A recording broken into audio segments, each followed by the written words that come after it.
सातवें वेतन आयोग की सिफारिशों के अनुरूप नमस्कार दोस्तों, स्वागत है हमारे YouTube चैनल में। आज हम बात करेंगे इंडियन पॉलिटी के संवैधानिक विकास के बाद जो भारत का संविधान निर्माण हुआ, किस प्रकार से भारतीय संविधान का निर्माण हुआ, किस प्रकार से भारतीय संविधान सभा की बैठक हुई और कौन कौन सी ऐसी समितियां थी, तो उनके बारे में हम चर्चा करेंगे। देखिए, हमारा पढ़ने का ये उद्देश्य रहेगा, मैं ज़्यादा कहानियाँ नहीं बताऊंगा, केवल हम फैक्ट को याद करेंगे और आगे बढ़ेंगे। ठीक है, तो हमारा टॉपिक है आज का भारतीय संविधान निर्माण, मतलब भारतीय संविधान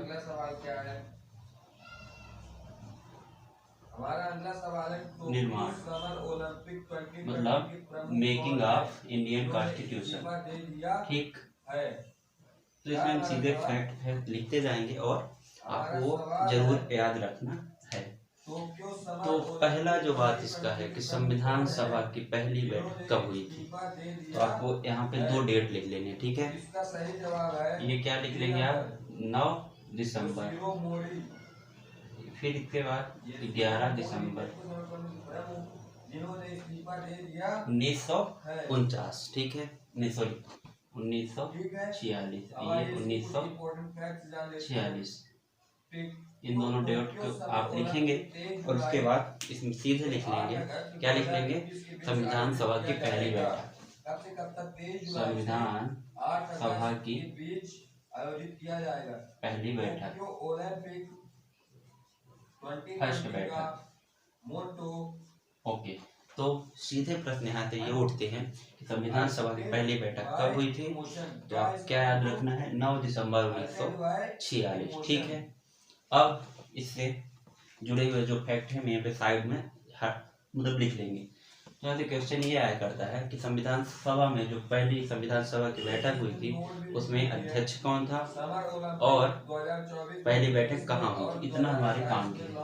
तो संविधान सभा की पहली बैठक अध्यक्ष लिख लेंगे, अध्यक्ष। तो अध्यक्ष कौन हुए, तो अध्यक्ष इसके हुए थे सच्चिदानंद सिन्हा। ठीक है, कौन हुआ था, सच्चिदानंद सिन्हा। ठीक है, तो संविधान सभा की पहली बैठक हुई थी जो 9 दिसंबर 1946 को। उसके पहले अध्यक्ष कौन थे, सच्चिदानंद सिन्हा।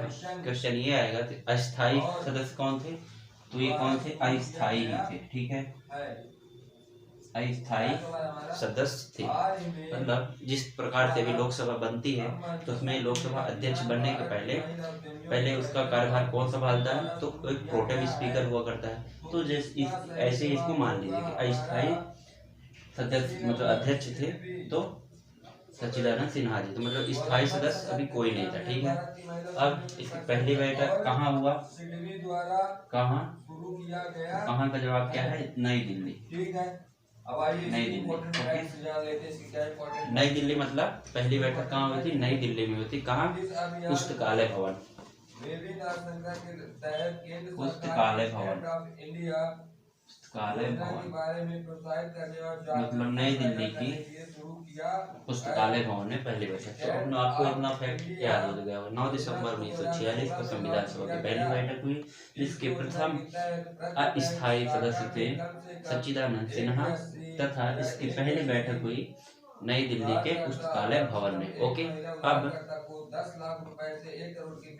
और इसमें एक उपाध्यक्ष भी थे। ठीक है, तो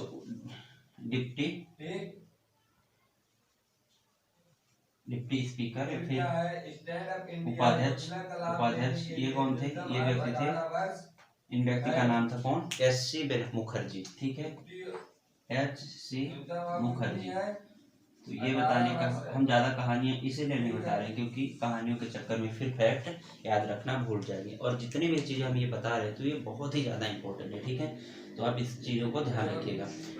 ठीक है, अध्यक्ष उपाध्यक्ष कहाँ हुई थी और डेट इसकी स्पेशली याद रखना है। ठीक है, तो इतनी ही बात है इसमें अभी हम आपको मतलब देखना है। ठीक है, बाद में फिर देखेंगे जो भी। अब पहले उसका सिस्टम खत्म, अब जो दूसरा संविधान सभा तो ठीक 2 दिन बाद। ठीक है, 2 दिन बाद मतलब 11 दिसंबर सन 1946 को संविधान सभा की सेकेंड बैठक, ओके, सेकेंड बैठक, ठीक है। अब प्यार से इसमें लिख लेंगे इस डिब्बे के अंदर। वो आपका पहले का था इतना चीजें, अब इसमें हम लिख लेंगे दूसरे की चीजें लिख लेंगे, ठीक है। दूसरे की क्या क्या क्या लिख लेंगे, इसके जो अध्यक्ष हुए, ठीक है। तो अब कौन हुए, वो थे अस्थायी। 2 दिन बाद ये हुआ कि नहीं भाई अस्थायी से काम नहीं चलेगा, कोई ना कोई मतलब रेगुलर या फिर मतलब स्थायी सदस्य होना चाहिए। तो उसके लिए क्या करें, स्थायी सदस्य बने डॉक्टर राजेंद्र प्रसाद। कौन, डॉक्टर राजेंद्र प्रसाद, ओके। ये कौन हुए, स्थायी, ठीक, स्थायी सदस्य बने। तो सेकेंड जो हुई थी बैठक उसमें स्थायी सदस्य बने थे वो थे डॉक्टर राजेंद्र प्रसाद। देन फिर बात आएगी कौन सी, कि इसमें स्थायी सदस्य बने, इसमें इसका मुख्यालय कहाँ है, अब कहाँ की बात, तो कहाँ भी शायद वो भी पुस्तकालय बहुत नई दिल्ली में हुआ। देन इसमें एक और व्यक्ति जो है बहुत ही प्रमुख व्यक्ति का नाम आता है BN राव। BN राव, संविधान निर्माण में अगर BN राव जी का नाम न लिया जाए तो ये गलत होगा, क्योंकि सबसे होशियार, सबसे अच्छा और सबसे ज्ञानी इंसान जो भी था वो BN राव थे, ठीक है। तो ये कौन थे BN राव, संविधान सभा के सलाहकार थे, ठीक है। मतलब क्या बोलेंगे, संवैधानिक सलाहकार, संवैधानिक सलाहकार। तो अब इसमें ये क्वेश्चन ये आएगा कि सेकंड सभा को जो बैठक हुई थी उसके संवैधानिक सलाहकार कौन थे, तो BN राव थे, ठीक है। तो BN राव को आप कभी मत भूलिएगा, इनके बारे में आप गूगल करके अच्छे से पढ़िएगा, इनके फिर व्यक्तित्व के बारे में आपको पता चलेगा। ये डेट आपको इसमें जो आज का लेक्चर है इसमें डेट आपको रटना पड़ेगा, और मतलब ये डेट से सीधे सीधे क्वेश्चन आ जाते हैं, और इस टॉपिक से क्वेश्चन आना एकदम बिल्कुल तय है, कोई भी परीक्षा हो। तो 9 दिसंबर 11 दिसंबर, ठीक है। अब 2 दिन और आगे बढ़ जाएगी, वो डेट आएगी कौन सा, 13 दिसंबर, ठीक है। अभी 9 दिसंबर की बात हो गई, 11 दिसंबर की बात हो गई, उसके बाद आ जाएगा 13 दिसंबर, ठीक। तो संविधान सभा की फर्स्ट बैठक हो गई, सेकंड बैठक हो गई। अब अपन आपका अपना संवैधानिक विकास जो ब्रिटिश ताज द्वारा और ब्रिटिश ईस्ट इंडिया कंपनी द्वारा बनाए गए थे वो खत्म हो गए। आज संवैधानिक विकास की बात कर रहे हैं, उसमें 9 और 11 दिसंबर की बात हम कर चुके हैं। अब आ जाएगी आपका एक प्रमुख डेट आएगा 13 दिसंबर 1946, ठीक।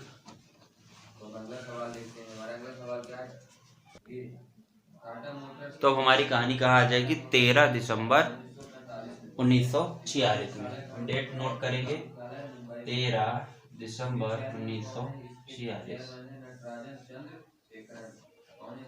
ठीक।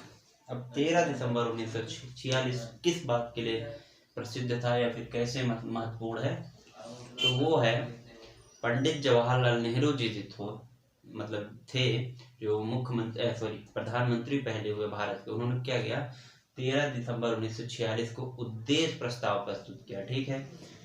ये डेट बहुत ही इंपॉर्टेंट है, क्वेश्चन यहीं से डायरेक्ट आ जाता है कि उद्देश्य प्रस्ताव पंडित जवाहरलाल नेहरू ने कौन से डेट को प्रस्तुत किया, तो था 13 दिसंबर 1946। याद आपको रखना है, 9, 11 और 13 उद्देश्य प्रस्ताव लाया गया, प्रस्तुत किया गया, ठीक है। प्रस्तुत किया कौन व्यक्ति किया, पंडित JL नेहरू। सीधे आएगा उद्देश्य प्रस्ताव किसने प्रस्तुत किया, एक क्वेश्चन ये बनेगा, तो जवाहरलाल नेहरू ने। कौन सी तारीख को प्रस्तुत किया, तो आएगा 13 दिसंबर 1946 को, और ठीक है।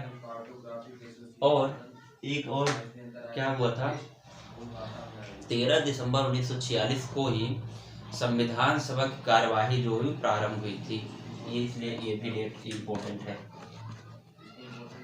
संविधान सभा की कार्यवाही प्रारंभ। आज का जो वीडियो है आपको थोड़ा सा बोरिंग जरूर लग सकता है, क्योंकि इसमें थोड़ा सा मतलब फैक्चुअल चीजें हैं और डेट आपको याद करना पड़ेगा, लेकिन ये काम का है अपने, ठीक है, इसलिए हम इसको स्किप नहीं कर सकते हैं। तो 13 दिसंबर, खाली डेट तो याद करना है तो आप याद कर लीजिए, और ये बहुत ही हर परीक्षा में ये इम्पोर्टेंट है, और मतलब जानने के समझ के विकास सब मतलब पैदा करने के लिए भी इम्पोर्टेंट है कि किस तरह हो रहा है। देखिए आपको 9, 11 एंड 13 दिसंबर तक की कहानी समझ में आ गई। अब तो 13 दिसंबर 1946 को उद्देश्य प्रस्ताव प्रस्तुत किया गया। JL नेहरू द्वारा संविधान सभा की कार्यवाही का प्रारंभ भी आज से ही माना जाता है।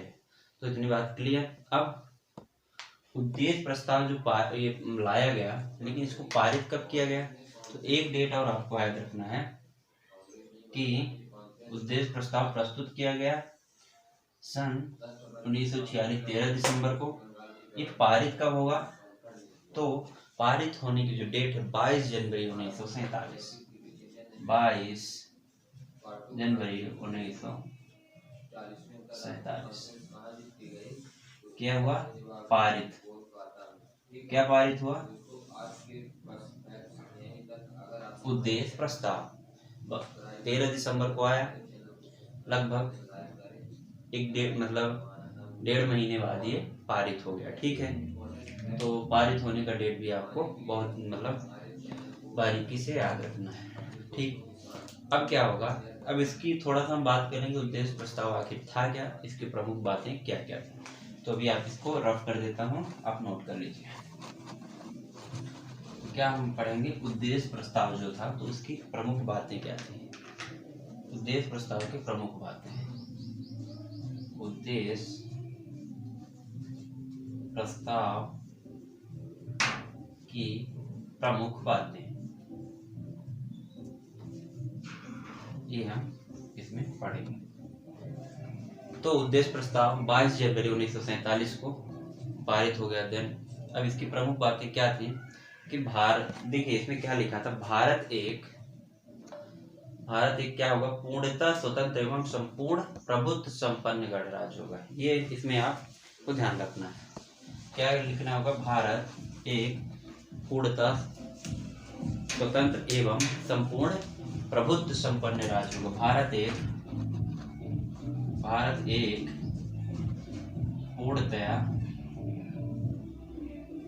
पूर्णतया स्वतंत्र एवं संपूर्ण प्रभुत्व संपन्न, स्वतंत्र एवं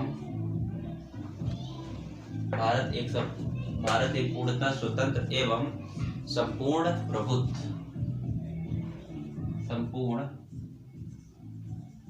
प्रभुत्व संपन्न गणराज्य होगा। ये इसमें लिखा गया था, स्वतंत्र संपूर्ण प्रभुत्व संपन्न गणराज्य होगा। ये कहाँ लिखा था, हमारे उसमें लिखा गया था, उद्देश्य प्रस्ताव में।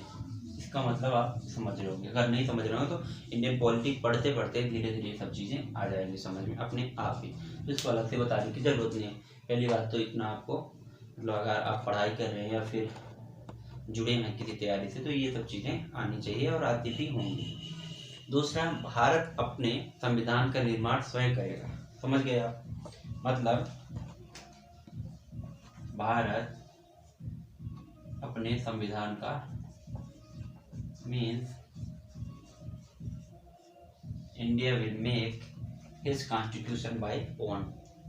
भारत अपने संविधान का निर्माण खुद करेगा।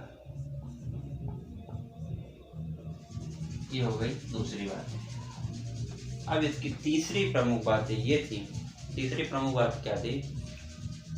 तीसरी प्रमुख बातों में थी भारत गणराज्य प्रांतों एवं देशी रियासतों का संघ होगा। समझ में आया? दो बातें क्या थी? एक तो पूर्णतः स्वतंत्र, संपूर्ण और प्रभुत्व संपन्न वाला चीज। दूसरा, संविधान का निर्माण खुद किया जाएगा। एंड भारत गणराज्य प्रांतों एवं देशी रियासतों का संघ होगा। ठीक है, क्या क्या? भारत गणराज्य प्रांतों प्रांतों एवं देशी रियासतों का संघ होगा। कौन होगा? भारत। ठीक है,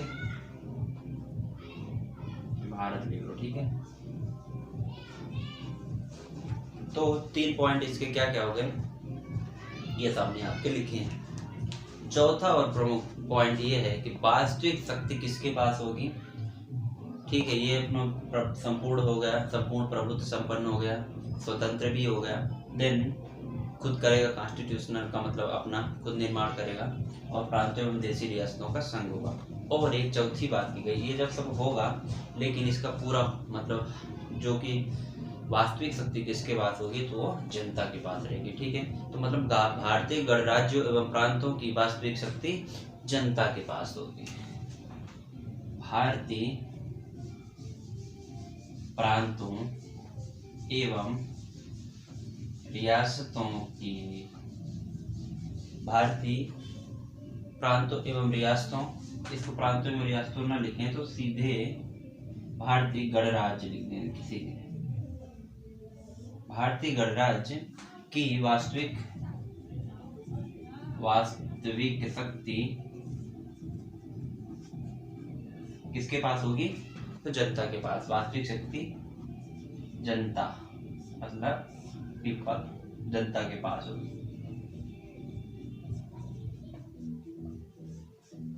जनता के पास होगी मतलब कि आप समझ रहे होंगे कि किस प्रकार वोट देने का अधिकार जनता को है। वो अपने मनपसंद का मुखिया चुन सकता है, किसको मतलब दिल्ली भेज रहा है, किसको वो विधानसभा में भेज रहा है, तो जनता ही डिसाइड करती थी। तो उस समय भी उसके हाथ में वो हो गया था कि पूरी जो शक्ति होगी उसको खुली छूट है कि आप जिसको पसंद करो, जो अच्छा नेता हो, जो अच्छा व्यक्ति हो, उसको आप चुन के भेज सकते हो।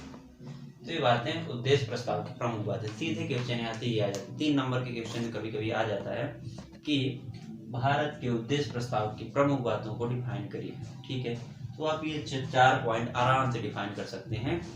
उसमें वो भी ऐड कर सकते हैं कि उद्देश्य प्रस्ताव कब लाया गया, कब प्रस्ताव को पारित किया गया, तो उसको आप ऐड कर सकते हैं और ये 4 पॉइंट डाल सकते हैं आराम से। इसको थोड़ा थोड़ा एक्सप्लेन कर देंगे, बस काम आपका हो जाएगा। देन उद्देश्य प्रस्ताव स्वीकृत के बाद अनेक समितियां भी बनी। ठीक है, ये तो उद्देश्य प्रस्ताव की बात होगी। अब क्या होगा, उद्देश्य प्रस्ताव स्वीकृत हो गया, अब अनेक समितियां बनी। समिति जैसे कमेटी का गठन होता है ना, कुछ भी कोई प्रोजेक्ट बनाते हैं जब अपन, तो 4 6 8 लोगों को बनाते हैं, समितियां करते हैं। कोई आप ये चीज़ देखोगे, आप उसकी प्लानिंग करोगे, आप उसके स्ट्रक्चर बनाओगे। तो ऐसे संविधान एक बन रहा था, संविधान एक प्रोजेक्ट से कम नहीं था, बहुत बड़ा था। तो उसमें समितियां बनाई गई, कि कौन कौन सी समितियां होगी उसके बारे में थोड़ा सा हम पढ़ेंगे, उनका नाम पढ़ लेंगे, इतना काफ़ी है। और उसके मतलब जो समितियों के प्रकार बनाए गए कि एक तो प्रक्रिया संबंधी समिति, दूसरी विषय संबंधी समितियां थी, तो उनमें कौन कौन से विषय रखे गए तो उनको हम देख लेंगे अलग से। तो इतनी बात आपने नोट कर लिया होगा।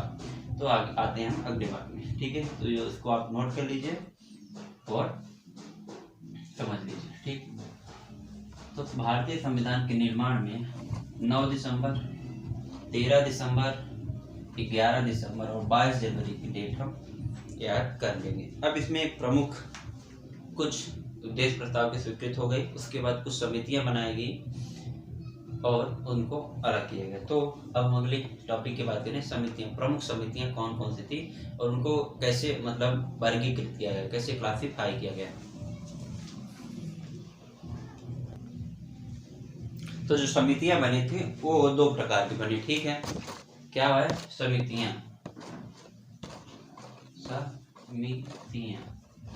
इनको 2 प्रकार के उसमें क्लासिफाई किया गया। ठीक है, आप ये 2 प्रकार में, अब कौन कौन से प्रकार में इसको क्लासिफाई किया गया।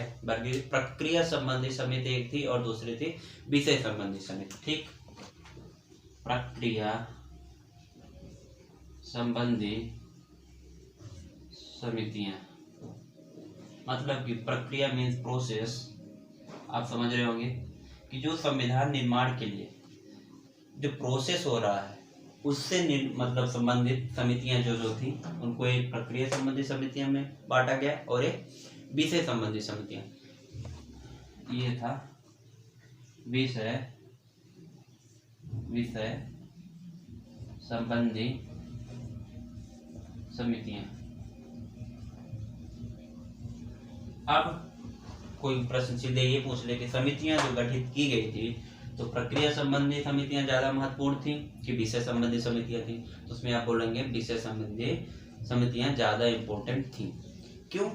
क्योंकि प्रक्रिया संबंधी समितियां जो भी हैं वो अभी तो प्रोसेस चल रहा है कि संविधान निर्माण की जो प्रोसेस में बैकग्राउंड है उसमें क्या, ठीक है। जैसे कोई प्रोग्रामिंग, ठीक है, आपने सी लैंग्वेज पढ़ा होगा, C++ पढ़ा होगा, तो उसमें प्रोग्रामिंग किया जाता है। तो क्या होता है कि उसमें प्रोग्रामिंग करते हैं तो वो तो समझ में अपने को नहीं आता, उसके बाद जो आता है मतलब फाइनल प्रोग्राम होके रन होके जो आता है तो वो अपने संबंधित वो अपने काम का रहता है, तो वो ज़्यादा इम्पोर्टेंट हमारे लिए रहता है। हालांकि ये भी रहता है पर जो हमको दिखता है वही इम्पोर्टेंट। तो ये प्रक्रिया संबंधी जो समितियां ये डाटा अब्स्ट्रक्शन का काम करती है, मतलब पीछे जो बैकग्राउंड में काम हुआ मतलब प्रोसेस हुआ वो है, और ये यहाँ पे मतलब बाद में मतलब कि हाँ कि मतलब जो हमको सामने चीजें दिखी वो, तो इतना हम याद कर लेंगे। विषय संबंधी समितियां ज्यादा इम्पोर्टेंट थी। अब इसमें क्या था, संविधान निर्माण के करने की प्रक्रिया बताई गई। संविधान निर्माण का प्रोसेस था इसमें, ठीक है, इससे रिलेटेड ये समितियां बनाई जाएंगी। इसमें क्या था, संविधान निर्माण संबंधी, इसमें जो संविधान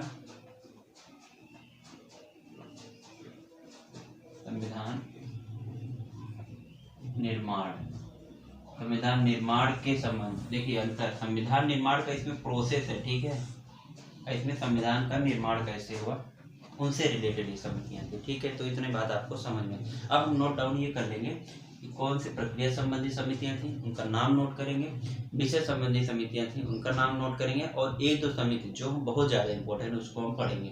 तो आपको सीधे क्वेश्चन यहाँ से ये आ जाएगा कि निम्नलिखित में से प्रक्रिया संबंधी समिति और विषय संबंधी समिति में कौन कौन से थे। सही जोड़ी बनाने को भी आ सकता है और अलग से भी वैसे भी क्वेश्चन है, तो अब हम सीधे लिख लेंगे। तो हम सीधे नोट डाउन करेंगे, इनका नाम नोट डाउन करेंगे, ठीक है। तो इधर लिखेगा प्रक्रिया संबंधी समिति में 4-5 समितियों के नाम लिखेंगे, ठीक है।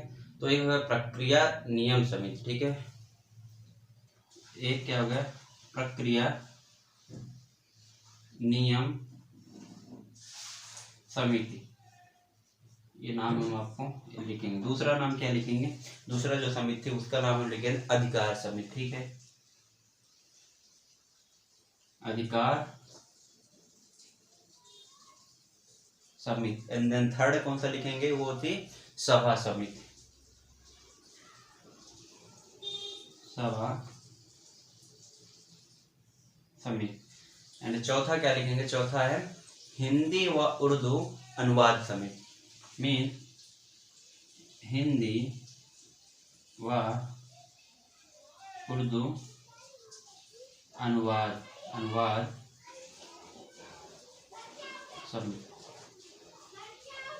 4 प्रमुख संबंधी प्रक्रिया मतलब प्रोसेस संबंधी, उसमें नाम आपको याद रखना है। कौन कौन सी समिति एक बार में बोलेंगे हम, क्या बोलेंगे प्रक्रिया संबंधी समिति, दूसरा क्या बोलेंगे अधिकार समिति, तीसरा क्या बोलेंगे हिंदी व उर्दू अनुवाद समिति, और चौथा क्या बोलेंगे सभा समिति, ठीक है। ये आपको याद रखना है। तो सीधे क्वेश्चन यहाँ से प्रक्रिया संबंधी समिति में कौन कौन सी समिति थी, तो आप इनमें से अगर मिल गया उसमें मार देना। अब देन उधर वाली हम समिति में लिख लेंगे जो विषय संबंधी समिति, उसमें है सबसे नाम आपने बहुत नाम सुना होगा प्रारूप समिति, प्रारूप समिति, इसको हम अंडरलाइन कर देते हैं, मतलब ये बहुत इंपॉर्टेंट है, इसको हम अलग से भी पढ़ेंगे, ठीक। देन दूसरा क्या है संघ संविधान समिति, मतलब फेडरल कॉन्स्टिट्यूशनल कमेटी, संविधान समिति। एंड तीसरा क्या था प्रांत संविधान समिति, मीन्स प्रांत जिस प्रकार से पहले संघ को केंद्र और प्रांत मतलब आज के हिसाब से देख लीजिए स्टेट, ठीक। एंड जो चौथा पॉइंट है वो मूल अधिकार समिति, मतलब जो फंडामेंटल राइट्स है उनसे रिलेटेड जो समिति थी वो थी मूल अधिकार समिति। मूल अधिकार, आपको ये सब चीजें समझ में आ रहा होगा अगर आपने पढ़ा होगा कि किस प्रकार आगे संविधान, तो अब समझ में आ गया। हम बेस पढ़ रहे हैं एकदम बिल्कुल न्यू बना रहे हैं वहां से कैसे संविधान का निर्माण हुआ। तो ये समितियां थी मूल अधिकार संबंधी समिति, ठीक है, समिति।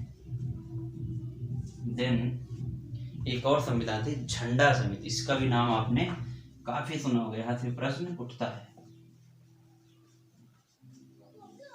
तो आशा करते हैं कि आपको ये दोनों समितियों के नाम आप अच्छे से नोट कर लेंगे। प्रक्रिया समिति थी वो, एक था विषय संबंधी समिति। तो ये आप कंफ्यूज मत होइएगा, दो बार एक बार लिख के देखिएगा, ये याद हो जाएगा, ठीक है। इसमें तो इससे ज्यादा है नहीं, संघ जबकि प्रांत मतलब स्टेट और मूल मतलब मेन फंडामेंटल राइट्स और झंडा मतलब झंडा, तो ये याद कर लिया। प्रारूप समिति जो है हमने अंडरलाइन किया है, इसको हम अलग से भी पढ़ेंगे, ठीक है। तो समितियां आपको क्लियर हो गया होगा नाम।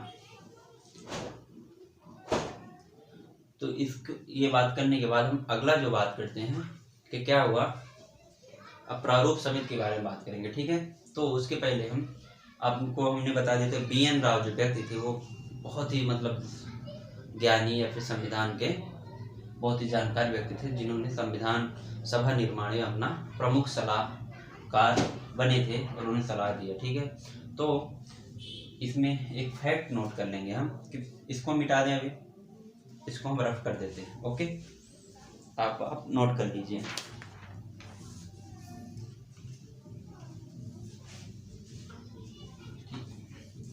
अब BN राव जो व्यक्ति थे वो क्या थे, भारत के संविधान निर्माण के संवैधानिक सलाहकार, ठीक है।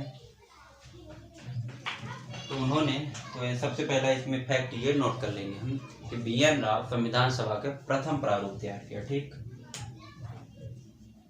BN राव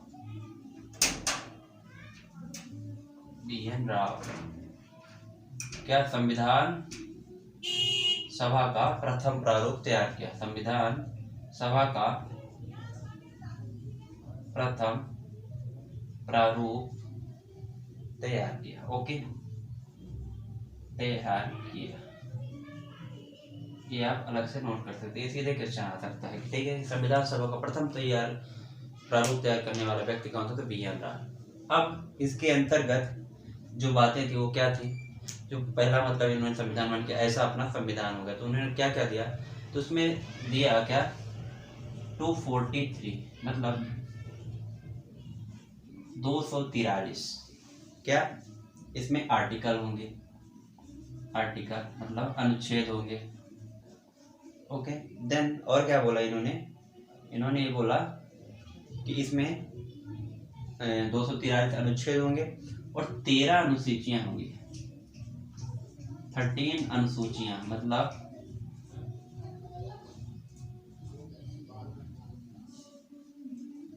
13 शेड्यूल होंगे और 243 आर्टिकल होंगे। ये पहली बार जब प्रथम प्रारूप तैयार किया था तब BN राव ने ये बोला। देन इतना तो बात क्लियर है। अभी कितना है नहीं पता है, 395 12 अनुसूचियां एंड देन 22 पार्ट हैं अभी, ठीक है। तो पहले प्रथम प्रारूप जो BN राव ने तैयार किया था उसमें क्या था 243 आर्टिकल होंगे और 13 अनुसूचियां हुआ करेंगे, ठीक है। अब क्या होता है कि जब BN राव ने ये अपना मतलब कॉन्स्टिट्यूशन का ये रूप रख दिया तो अभी इसके विचार और विमर्श के लिए एक समिति का वो किया गया, ठीक है। एक समिति बनाई गई जिसका ही नाम है प्रारूप समिति। अब हम चर्चा करेंगे प्रारूप समिति। क्या करेंगे चर्चा, प्रारूप समिति। तो प्रारूप समिति क्यों बनी थी, तो BN राव के प्रथम संविधान का जो प्रारूप था उसमें विचार विमर्श करने के लिए। तो क्या आएगा प्रारूप समिति, ओके। इसको अन्य नाम से भी जानते हैं, अन्य नाम काफी फेमस नाम है, ठीक है।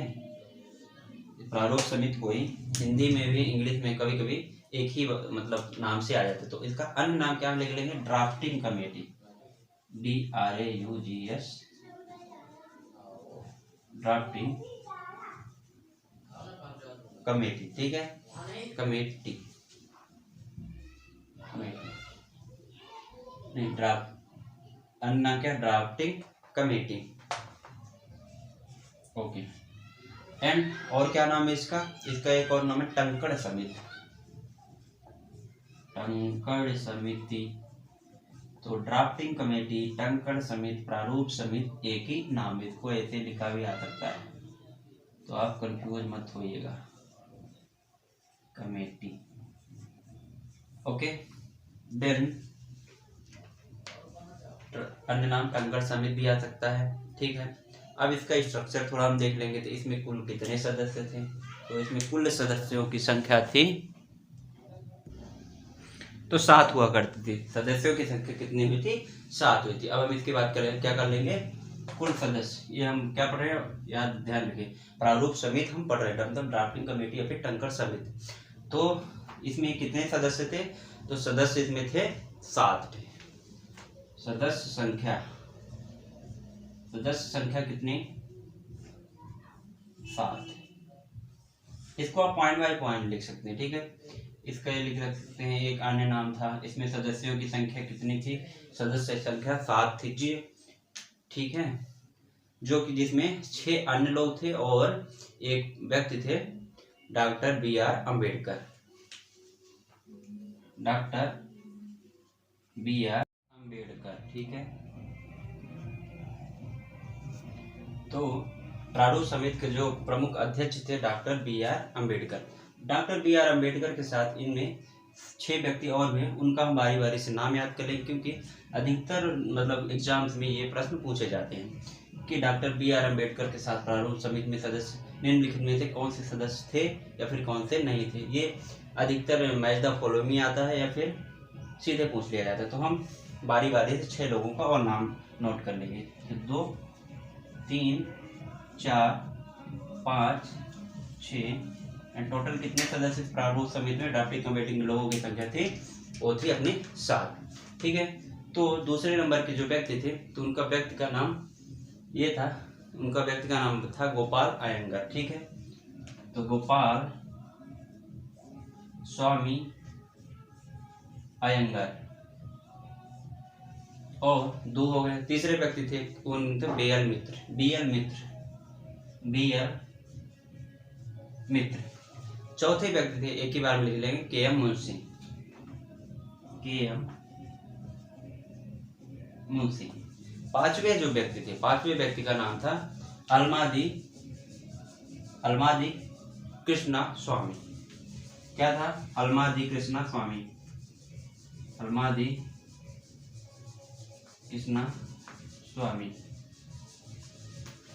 तो इस प्रकार से 5 और 1 4 व्यक्ति हो गए। 2 व्यक्ति और बचे, उनका नाम था, एक का नाम था, एक मुस्लिम व्यक्ति थे, उनका नाम था सैयद मोहम्मद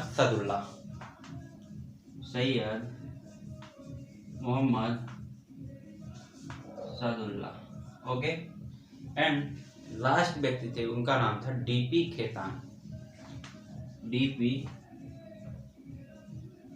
खेतान। तो इस प्रकार से 7 व्यक्ति पूरे हुए। तो प्रारूप समिति में या फिर ड्राफ्टिंग कमेटी में कितने लोग थे, तो ड्राफ्टिंग कमेटी में लोगों की संख्या थी 7। तो इनका अब हम नाम आपको अच्छी तरह से याद हो गया है।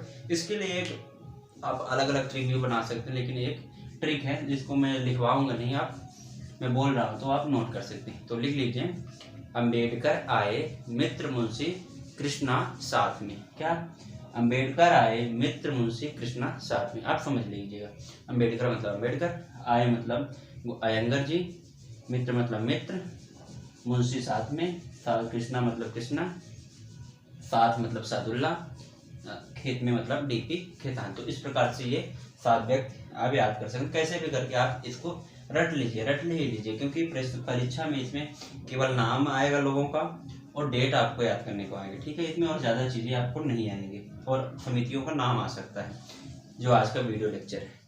और इसमें दो नाम हम अलग से नोट कर लेंगे। दो नाम अलग से नोट किसका किसका करेंगे, एक व्यक्ति थे एन माधव राव और एक व्यक्ति का नाम रखेंगे टीटी कृष्णाचारी। तो एन माधव राव, दूसरा टीटी कृष्णाचारी। जो लोग जानते होंगे तो समझ गए कि हमने इनका नाम क्यों लिखा। तो इनका नाम लिखने के पीछे रीजन ये है, जो BL मित्र साहब थे, ठीक है, इन्होंने क्या किया, इस्तीफा दे दिया था प्रारूप समिति से। तो इनकी जगह फिर दूसरा व्यक्ति नियुक्त किया गया, कौन, एन माधव राव। क्यों किया गया, इस्तीफा, रेजिग्नेशन, ओके। और जो टीटी कृष्णाचारी व्यक्ति थे, टीटी कृष्णाचारी, ये क्यों आए, तो DP खेतान साहब थे, उनकी मृत्यु हो गई तो इनको बनाना पड़ा था। तो कुल मिला के प्रारूप समिति में नंबर ऑफ मेंबर थे 7, जिनमें BR अम्बेडकर थे एंड देन 7 अदर थे, ठीक है। इसको ड्राफ्टिंग कमेटी के नाम से भी जाना जाता है, टंकर समिति के नाम से भी जाना जाता है। तो इस प्रकार से ये प्रारूप समिति का इतना थोड़ा बहुत हमने देख लिया।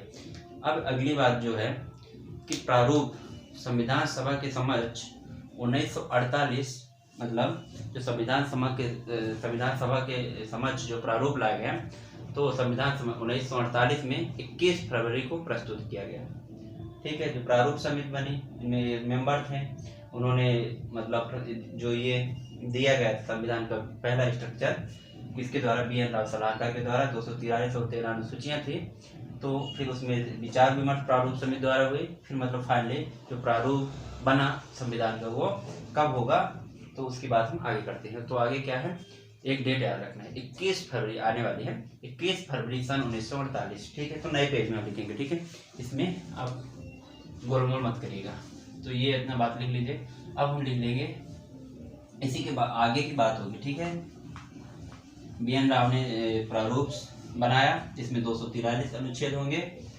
फिर उसके बाद इसमें विचार विमर्श किया गया प्रारूप समिति के द्वारा। अब वो जो मतलब किया गया, उसके बाद प्रारूप को प्रस्तुत किया जाएगा। तो कब किया जाएगा, डेट होगी 21 फरवरी 1948, 21 फरवरी 1948, ओके।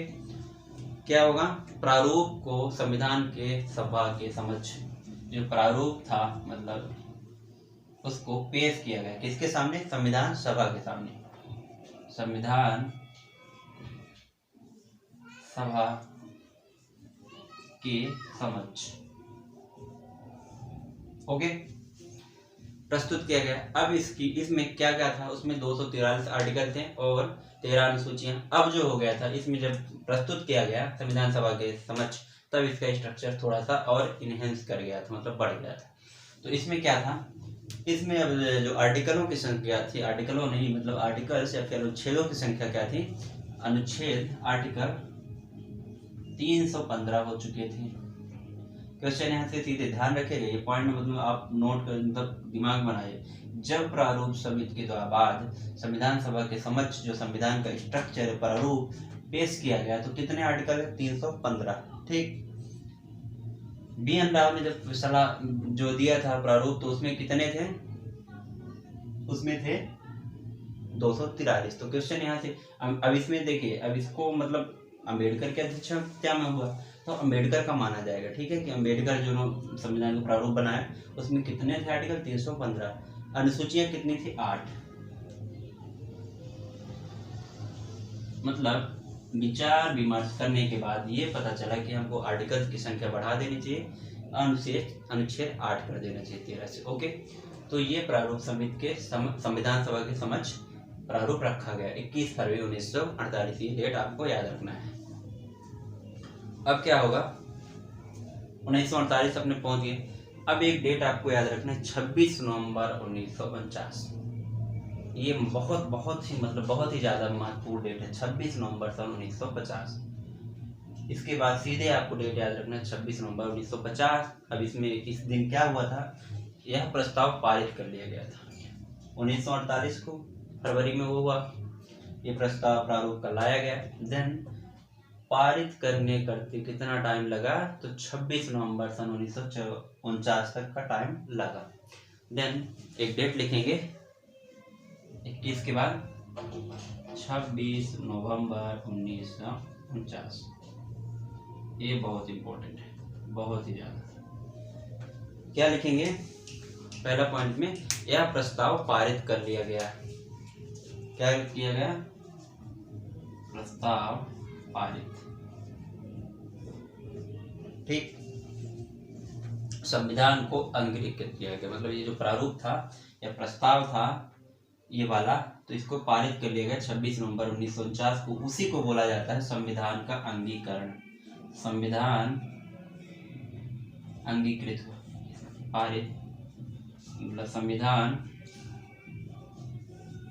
अंगीकृत, ये शब्द आता है। ठीक है, ये अभी आप जो देखेंगे प्रस्तावना होता है जो संविधान का, वो पहले पेज में अधिकतर किताबों के होता है, तो उसमें आप पढ़ेंगे, उसमें 26 नवंबर, उसमें कुछ ये वो भी लिखा है कौन सा मास, विक्रम सावन, पता नहीं क्या क्या, तो संविधान अंगीकृत कर लिया गया, उसको आप पढ़ेंगे तो आपको समझ में आएगा। तो संविधान अंगीकृत कब किया गया? 26 नवंबर 1949। क्वेश्चन दिया गया, संविधान अंगीकृत किया गया डैट डैट डैश 26 नवंबर 1949, 21 फरवरी, 26 जनवरी 1950। तो ये सब 1949 में आपको टिक करना है। ठीक है, 26 नवंबर 1949 को कर लिया गया। अब देन अगला इसमें पॉइंट क्या है कि 284 सदस्यों का इसमें सिग्नेचर, जो ये प्रस्ताव संविधान का किया गया मतलब माना गया, तो इसमें 284 व्यक्तियों ने इस साइन पे हस्ताक्षर किए, हाँ ये पर जो संविधान होगा भारत के लिए होगा, बहुत सही होगा। तो इसका अगला पॉइंट क्या करेंगे, 284 व्यक्तियों ने साइन किया, हस्ताक्षर।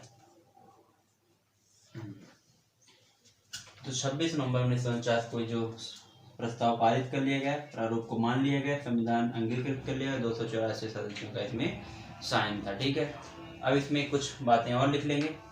ये आपको आज का जो मतलब सबसे मेन यहाँ से शुरू होता है। ठीक है, तो इसको आप बहुत अच्छे ध्यान से रखेंगे। तो अब इसमें क्या करेंगे, संविधान सभा में महिलाओं की भी संख्या तो कितनी थी, सीधे सीधे प्रश्न ये आता है। तो इसमें क्या लिखेंगे, इसके आगे ही लिखेंगे 15 महिलाएं थी। तो प्रश्न ये उठता है कि संविधान सभा में कितनी महिलाएं थी, तो 15 महिलाएं थी। ठीक है, क्वेश्चन यहाँ से डायरेक्ट उठते हैं। आप वनडे एग्जाम देंगे या फिर कोई यूपीएससी या फिर स्टेट पीसीएस का, तो इसमें सीधे क्वेश्चन ही आएगा कितने महिलाएं थी, तो 15 महिलाएं हुआ करती थी। और इसमें एसटी सदस्यों की संख्या, एसटी मतलब शेड्यूल्ड ट्राइब, अनुसूचित जनजाति, कितने थे संख्या, तो उनकी संख्या 33। मैंने शुरू में ही बता दिया, आज का जो लेक्चर है उसमें आप केवल और केवल, बोरिंग लग सकता है लेकिन फैक्ट याद रखना है, संख्याएं याद रखनी है, सन याद रखने हैं, व्यक्तियों के नाम याद रखने हैं, समितियां, मतलब आज पूरा का पूरा टॉपिक जो है रटने वाला है। आप रट लेंगे, क्योंकि रटने के अलावा इसमें कोई और ऑप्शन नहीं। कहानी अगर हम बनाएंगे तो बहुत लंबी हो जाएगी। तो 15 एसटी सदस्यों की संख्या हो गई। ठीक, तो ये तो रही 1949 की बात। तो इतना आपको बात समझ में आया होगा। तो आज के लेक्चर का या फिर आज के वीडियो में कुछ अन्य तथ्य के रूप में पॉइंट डाल के लिखना है, कुछ अन्य फैक्ट जो आपको सीधे रटना है। तो ठीक है, कुछ अन्य फैक्ट के रूप में कुछ बातें लिखेंगे। इतना बात आपको आज समझ में आ गई होगी। ठीक है, तो अगर आपको मेंस में क्वेश्चन आ जाएगा संविधान निर्माण की प्रक्रिया, तो पूरा जो आज का वीडियो लेक्चर उसको आप पॉइंट बाय पॉइंट बना के पूरा समाप्त करके लिख सकते हैं। तो अन्य तथ्य में, अन्य तथ्य या फिर इम्पोर्टेंट फैक्ट में कुछ पॉइंट हम डायरेक्टली नोट कर लेंगे। तो इसमें क्या लिखेंगे कि जो मतलब भारत का संविधान निर्माण था उसके दौरान कितनी सभाएं हुई, तो केवल केवल केवल क्या बोले, 11 संविधान सभाएं हुई। मैंने आज शुरू से बताया आपको कि आपको केवल आज फैक्ट याद करना है। तो 11 संविधान सभाएं आयोजित हुई थी।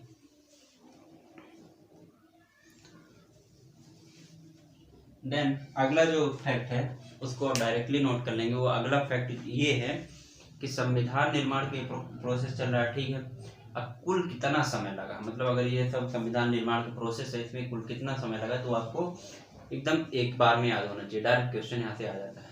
तो क्या याद करेंगे? 2, 11, 18।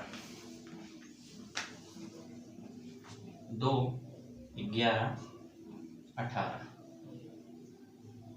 समय लगा। अब इसमें क्या क्या लिख लेंगे? 11 साल तो लगा नहीं, क्योंकि 1946 से कहानी पढ़ रहे हैं। 2 वर्ष, 11, 18 माह तो लग नहीं सकता, नहीं तो अगला दिन हो जाए, अगला 1 साल हो जाएगा। 18 मतलब 3 साल हो जाएगा, क्योंकि 12 महीने का 1 साल होता है। 2, 11 माह, 18 दिन। ये फैक्ट आपको बहुत मतलब याद कर लेना है, ऐसे लिख लेना है। 2, 11, 18, ठीक है। 2 वर्ष, 11 माह, 18 दिन। देन अगला एंड इम्पोर्टेंट फैक्ट है संविधान निर्माण में समय लगा। संविधान निर्माण में, संविधान निर्माण। देन अगला हम फैक्ट जो नोट करने वाले हैं वो है क्या? संविधान सभा की जो अंतिम बैठक हुई थी वो कब हुई थी? पहली बैठक तो अपने को याद है, कब? 9 दिसंबर सन 1946। देन लास्ट बैठक अब कब करेंगे? 24 जनवरी 1950। ये डेट है, आपको बिल्कुल याद रखना है, ठीक है? समझ में आ रहा है ना? डेट आपको जरूर याद रखना है। सब 24 जनवरी सन 1950 क्या था? संविधान सभा की पहली बैठक। संविधान, आप पुराना भी रिकॉल करते जाइए कि पहली बैठक कब हुई थी।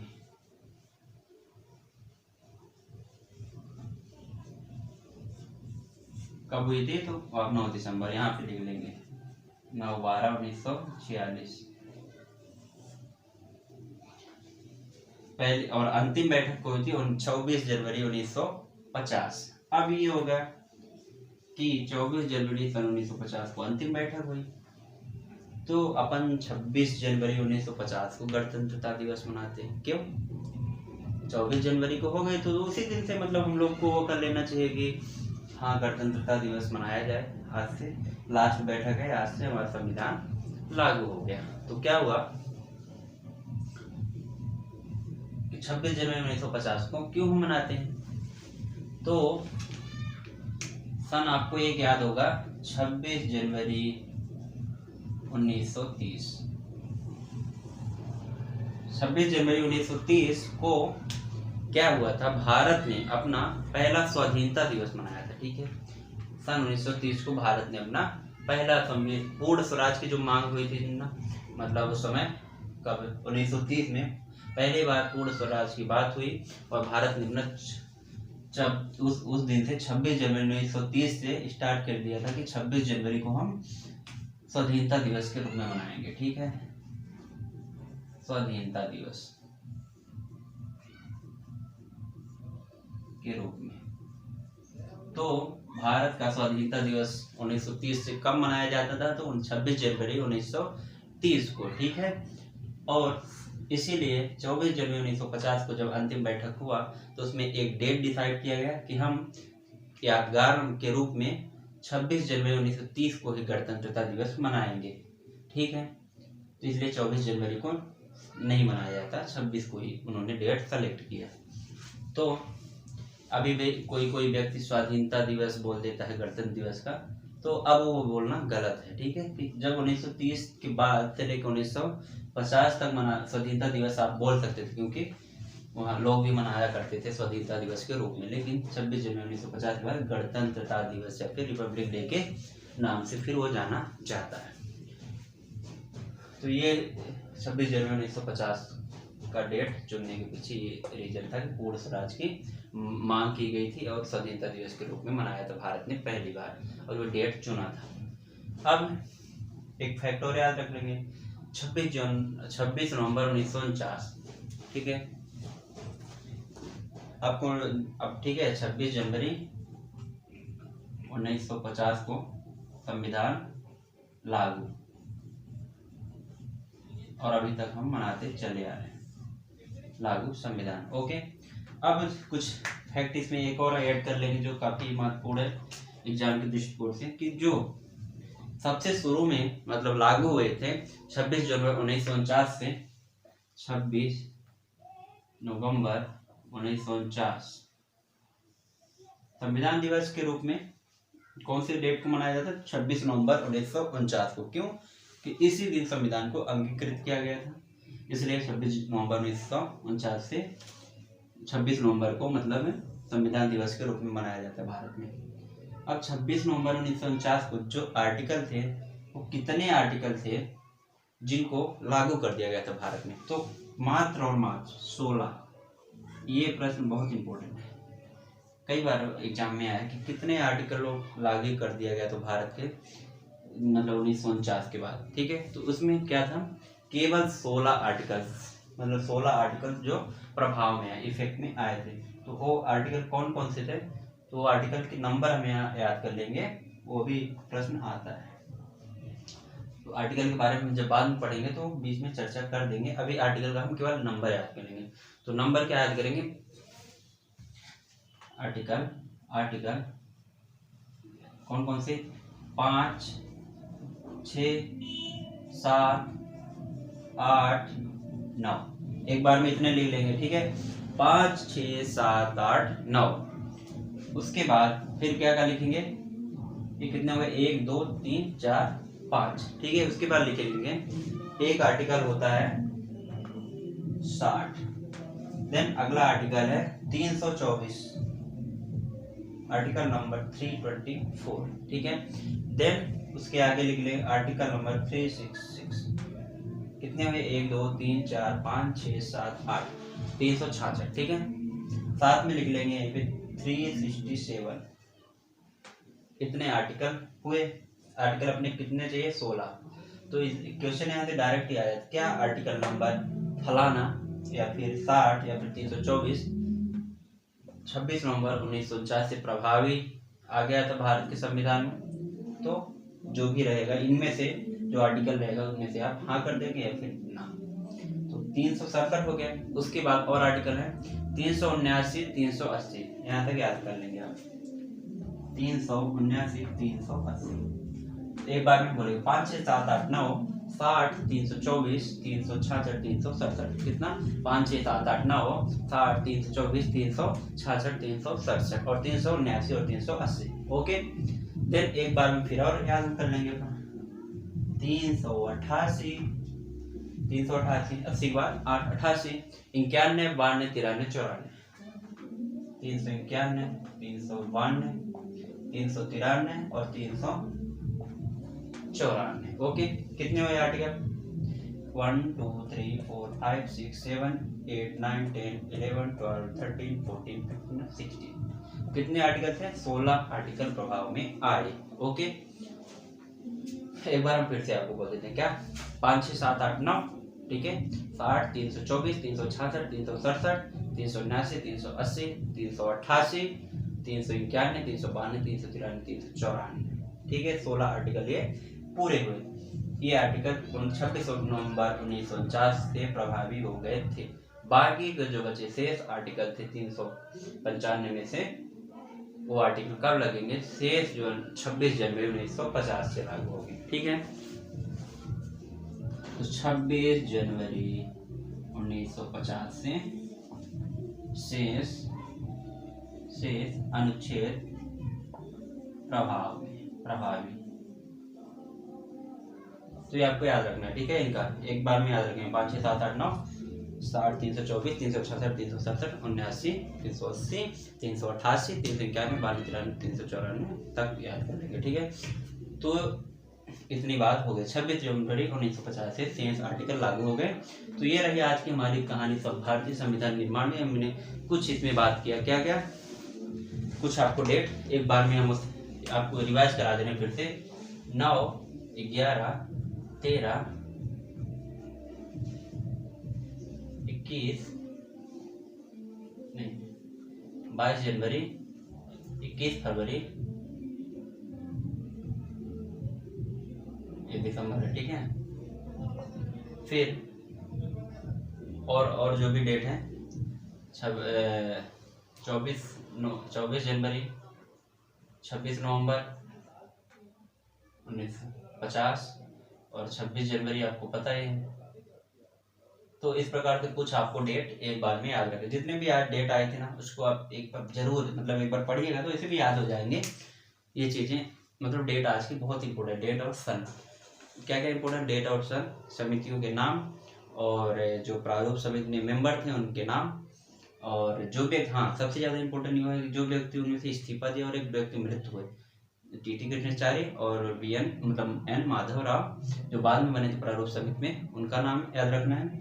देन कितना समय लगा, और संविधान सभा की अंतिम बैठक हुई वो कब हुई, और इसमें आर्टिकल जो 16 प्रभावी हुए थे जो 26 नवंबर 1949 वो कौन कौन से थे, इनको आप रट लेना है। तो उसके बाद 1950 तक हम ये आज की कहानी इतना ही, मतलब कि इतना चीज़ें आज को काफ़ी, आजकल मतलब लेक्चर जो है फिर वीडियो था वो बोरिंग लगा होगा, लेकिन आपको पढ़ना है और याद करना अपने फायदेमंद है, इसलिए हम इनको याद कर लेंगे या फिर रट लेंगे जो भी करें।